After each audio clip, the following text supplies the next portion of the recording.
Picture this. You're curled up by a roaring fire, sipping hot cocoa while snowflakes dance outside your double-glazed windows. Now strip away the heater, the cocoa, and, frankly, any hope of staying warm. Welcome to a medieval winter, where snowstorms didn't just inconvenience you, they tried to kill you. Ever wondered how medieval families survived when the snow just wouldn't stop? Not the fairy tale version with knights and feasts, but the gritty reality of huddling in drafty homes, praying the firewood wouldn't run out. Today we're diving into the frozen chaos of medieval life, where blizzards turned villages into icy prisons and survival was a daily gamble. Let's be real. When you grumble about scraping ice off your car or a thermostat set too low, you're living a life medieval peasants would have sold their best goat to experience. Back then, snow didn't just cancel school, it buried entire villages for weeks, sometimes months. Stone castles, those majestic fortresses we romanticize, were basically giant refrigerators with walls that trapped cold like a vault. Wooden peasant huts, even worse, leaking snow through cracks wider than a knight's ego. Families shivered under threadbare blankets, their breath frosting in the air, with no Amazon delivery to bring extra socks. Historical records from 14th century England describe snowdrifts so high people tunneled between houses like moles with frostbite. Yet these folks didn't just survive, they outsmarted the snow. From hoarding food like medieval doomsday preppers to turning their homes into makeshift igloos, their ingenuity was wild. We're talking families who stuffed walls with straw only to find it moldier than last week's bread, or shared beds with livestock for warmth, hoping the cow didn't snore. It's a story of grit, desperation, and the kind of creativity that makes your DIY snow shovel look like child's play. So buckle up as we uncover how medieval families faced relentless snowstorms with no hot showers or Netflix to save the day. What tricks did they pull to keep the cold at bay? Let's find out. Why winter was a survival game. Imagine waking up to a world where snow has swallowed your village and your home feels like an ice cube tray. That was medieval winter, where prolonged snowstorms didn't just test your patience, they played a high-stakes game of survival. No central heating, no grocery delivery, just you, your family, and a house that seemed designed to freeze you solid. Why was winter so brutal? Let's peel back the layers of this frosty nightmare and see why medieval families had to outwit the cold or risk becoming human icicles. First, picture your home. If you were lucky, stone walls. If not, wooden planks with gaps big enough to whistle through. Castles, despite their grandeur, were like living inside a glacier. Stone absorbed cold and held it tight. Peasant huts? Basically wind tunnels with a roof. Historical records from a 1350s Germany describe villages cut off for 3 months, snowdrifts blocking doors and paths. No one was popping out for a quick supply run. Food storage was another disaster. Cellars, often damp and rat-infested, were where families stashed grain and salted meat if the rats didn't get there first. A 14th century English manners log notes losing half its barley to mold because the cellar was more pond than pantry. Starvation wasn't just a risk, it was a neighbor knocking. Insulation? That's a generous term for what medieval folks attempted. They stuffed walls with straw, which sounded clever until it turned into a soggy, moldy mess that smelled like despair. One chronicle from France describes a family sealing their hut with cow dung, thinking it blocked drafts. Spoiler, it didn't, but it did attract flies year-round. Windows, if you had them, were tiny slits, more for arrow firing than light, letting in just enough snow to make your floor a skating rink. Yet these families didn't just roll over and freeze. They had tricks, wild, desperate, sometimes brilliant tricks to beat the cold. How did they keep food from spoiling or their kids from turning blue? Stick around because their survival hacks are equal parts genius and absurd. And we're about to dive in. Stockpiling for survival. Ever dash to the grocery store before a snowstorm, snatching the last loaf of bread like it's the apocalypse? Now imagine that panic, but it's your only shot to feed your family for months. In medieval times, stockpiling food for winter wasn't just preparation. It was a frantic, sweaty race against starvation. When snow buried villages for weeks, families who didn't hoard enough faced empty bellies and grim odds. Let's dive into the chaotic, sometimes hilarious world of medieval food hoarding, where every grain and fish was a lifeline, and mistakes could turn your pantry into a science experiment gone wrong. Picture a medieval larder, a damp, musty cellar stuffed with barrels of salted fish, smoked meat, and sacks of grain, all fighting a losing battle against rats and rot. Preservation was an art form, but not the pretty kind. Families spent autumns salting herring until it could preserve a knight's ego, or smoking pork over fires so smoky you'd cough up a lung before tasting the bacon. A 1372 record from a Yorkshire village describes a family accidentally fermenting their entire grain supply into a sour, boozy mush. Edible, sure, but imagine the look on their faces when their bread dough started fizzing. Cellars were no safe haven either. One French manor's log complains of a rat festival devouring half their barley, leaving behind what the scribe called a most unholy mess.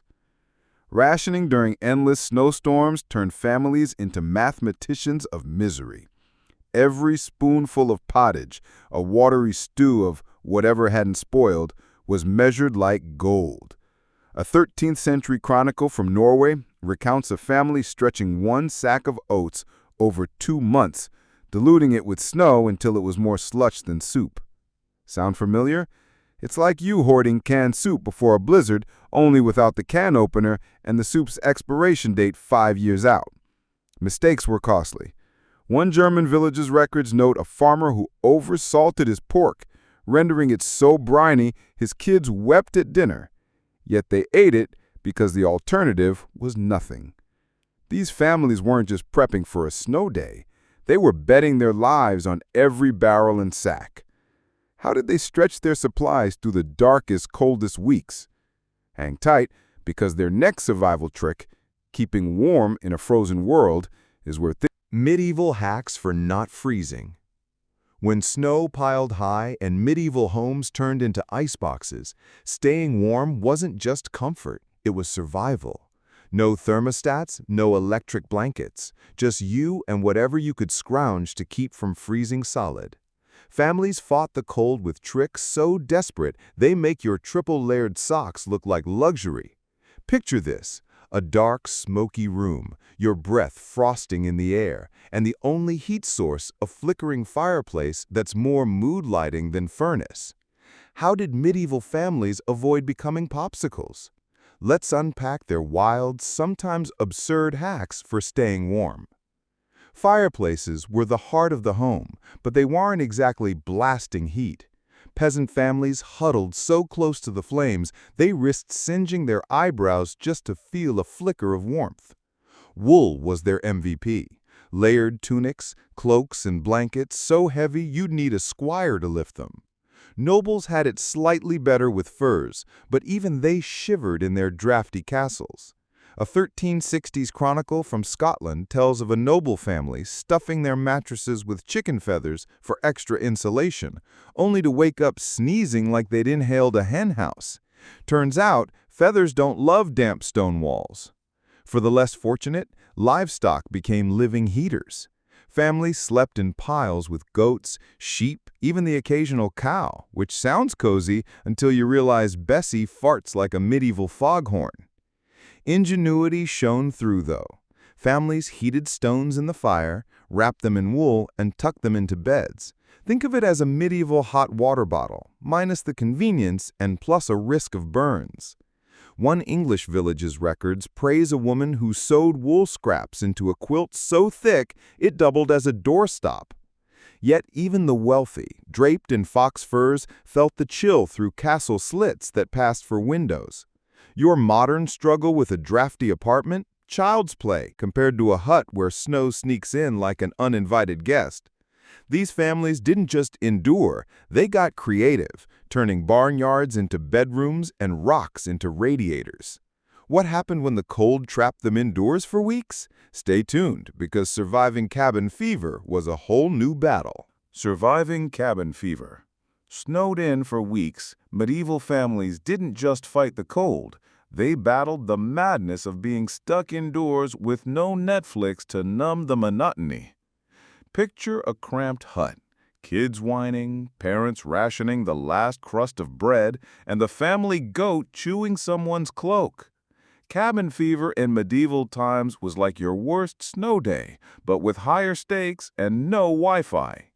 How did these families keep from losing it when snow trapped them in a smoky, freezing box? Let's dive into the chaos, where boredom sparked ingenuity, tension fueled brawls, and a frozen bean could become a game changer. By firelight, families turned to storytelling to pass the endless hours, spinning tales of brave knights or mischievous spirits until the kids forgot their rumbling stomachs. But stories only went so far.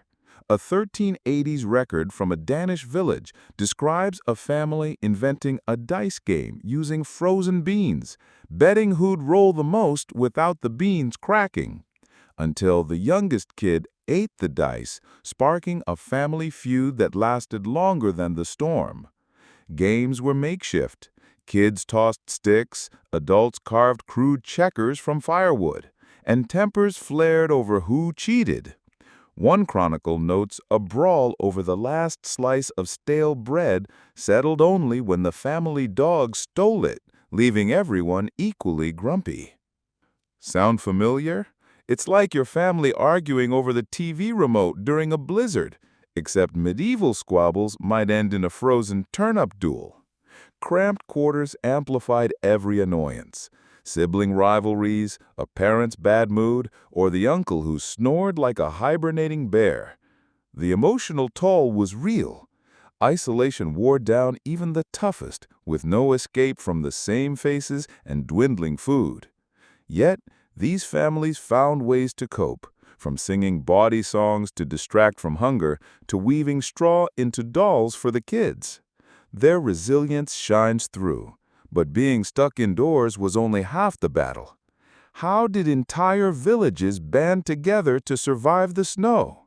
Stick around, because when the going got tough, medieval communities got tougher. Villages uniting against the snow. When snow buried medieval villages, turning paths into frozen traps, survival wasn't just about your family, it was about the whole community pulling together. Imagine a village blanketed in white, smoke curling from chimneys, and neighbors braving waist-deep drifts to keep each other alive. Alone, a family might starve or freeze, but together, they were a force. Medieval communities didn't have group chats or emergency services, but they had grit, shared stew, and a stubborn refusal to let the snow win. Let's step into the heart of a snowbound village where unity was the difference between life and death, and even the worst cook could spark a debate. Families pooled resources like medieval superheroes, shared food stores, grains, salted fish, maybe a questionable turnip or two were divvied up to stretch through the storm. Firewood became a village treasure, with men and women trudging through blizzards to chop frozen logs, their hands numb but their resolve ironclad. A 1365 chronicle from a Bavarian village tells of a group digging through 10-foot snowdrifts to rescue a stranded family, only to find them huddled with their pigs, perfectly warm but low on oats. The rescuers hauled them back, sharing a communal pot of pottage that sparked a heated debate over whose recipe was the grimmest. Think your family arguing over Thanksgiving leftovers, but with more barley and less civility. These moments of togetherness weren't just practical, they were a lifeline for the soul. Picture weary villagers gathered around a fire, swapping stories, passing a jug of weak beer, their laughter cutting through the howling wind. It's like neighbors today shoveling each other's driveways or sharing generators after a storm. Same spirit, rougher execution. A French record describes a village pooling their last scraps for a feast, only for the headman to declare his wife's pottage an offense to God and taste buds. Yet they ate every spoonful. That's community, bickering, helping, surviving. These villagers didn't just endure, they thrived through sheer stubbornness and shared warmth. But what happened when the snow pushed them past the breaking point? Hang on, because the darker side of winter is up next, and it's not pretty. When snowstorms turned deadly. Medieval times weren't just inconvenient, they could be a death sentence. When blizzards raged for weeks, burying villages and snuffing out fires, even the toughest families faced horrors that make your power outage seem like a vacation. Starvation, illness, and frostbite didn't just knock, they kicked down the door. Picture a family, rations gone, shivering in a hut with no heat, wondering if they'd see spring. The stakes were brutal, and not everyone made it. Let's step into the grim shadows of winter, where survival hung by a thread and medieval cures were as absurd as they were desperate. Historical records paint a stark picture. A 1390s chronicle from a Swedish village recounts a family of 5, snowed in for 2 months, who ran out of food and firewood. They burned their furniture, then their door, but the cold won. Only one survived, found half frozen by neighbors. Stories like this weren't rare. Snowstorms could trap entire communities, cutting off help. Frostbite was a silent killer, turning fingers black, while hunger gnawed at everyone. Illness thrived in damp, crowded huts. Think pneumonia, but with no doctor, just a healer suggesting you rub snow on your frostbitten toes to warm them. Yes, that was a real remedy, about as helpful as asking the blizzard for mercy. It's hard to imagine now when a snow day means Netflix and takeout. Medieval families had no safety net, no FEMA, no corner store, just their wits and whatever scraps remained. A German record describes a village curing coughs with a brew of boiled nettles and sheep fat, which probably tasted like regret, but at least distracted from the cold. These grim moments make the victories sweeter, though. How did some families beat the odds, outsmarting starvation and frost? Their stories of resilience are coming up, and trust me, they're packed with tricks so clever you'll wish you'd thought of them during your last snow-in. Hang on, because the ingenuity that saved lives is next, and it's nothing short of wild. Ingenious inventions. Snow survival tech. When snow buried medieval villages, families didn't just huddle and hope. They got crafty, turning scraps into survival tools that make your duct tape snow shovel look like high-tech. With no hardware store to save them, they built snow-busking gear from whatever was lying around. Barrel lids, broken chairs, even their own stubbornness. These makeshift inventions were equal parts genius and lunacy, and some even foreshadow the snow gear we use today. Picture a village buzzing with DIY energy, where every snowflake was a challenge to outsmart. Let's explore the wild world of medieval snow survival tech, where creativity met chaos. Imagine trudging through drifts with snowshoes made from barrel lids tied to your feet with rope. Clunky, but they kept you from sinking like a stone. Families turned broken furniture into sleds, dragging firewood or kids across the snow. Though one 1370s English record notes a sled that doubled as kindling when it splintered mid-trip. Roofs were a battleground. Snow piled high could crush a hut, so families rigged slanted boards to shed it. A French chronicle from 1364 tells of a family who proudly built a snow-proof roof with planks and straw, only for it to collapse under the weight, dumping snow right onto their dinner table. Imagine the look on their faces as pottage became a snow cone. These hacks weren't just quirky, they were lifelines.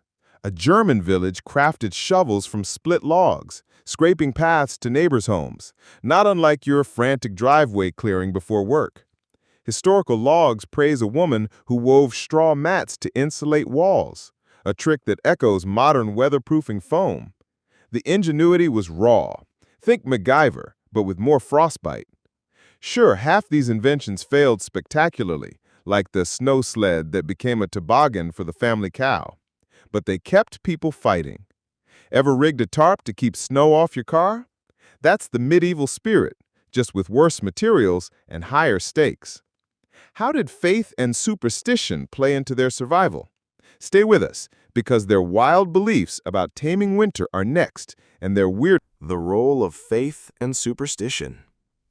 When snowstorms buried medieval villages, families didn't just rely on firewood or ingenuity, they turned to faith and superstition to wrestle hope from the icy jaws of winter. With no weather apps to predict when the blizzard would end, they leaned on prayers, rituals, and some downright bizarre beliefs to feel in control.